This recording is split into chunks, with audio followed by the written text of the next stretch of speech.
cross lam pika zolahin keima hasana nei bom singe boina mei pi azinge nitin kapakai nung sunna din hi zong le che jin ta nge kapakai ngai lun na in koi ma cha nei khen zo lo ding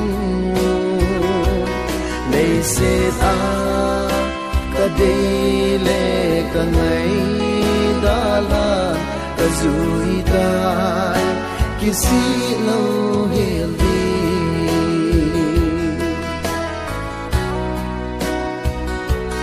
hasat na zo se noi a leng ka hi leng na tong ka hi je in tham na mei pi bang jing zen zong le ka pakai cross lam pi zolova ka zui jing ding ka pakai ngai lun na in koi ma cha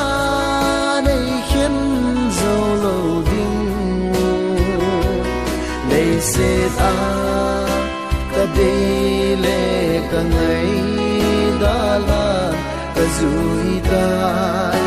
kisi lo hel di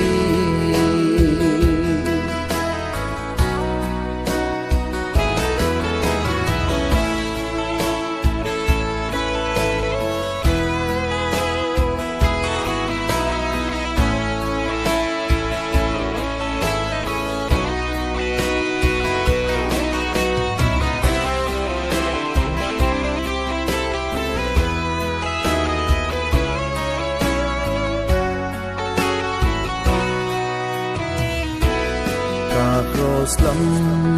pika zolahin keima ling le khao kapal ke ding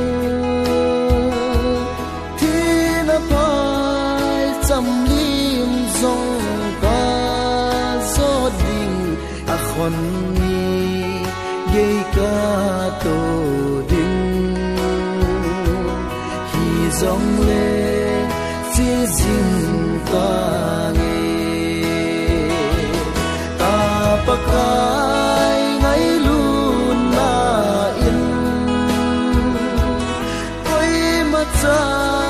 nei khen zo lo ding nei se ta ka de le ka ngai da la ka zui dai kisi lo hel di nei se ta ka de le ka ngai da la ka zui dai kisi lo hel di ka zui dai kisi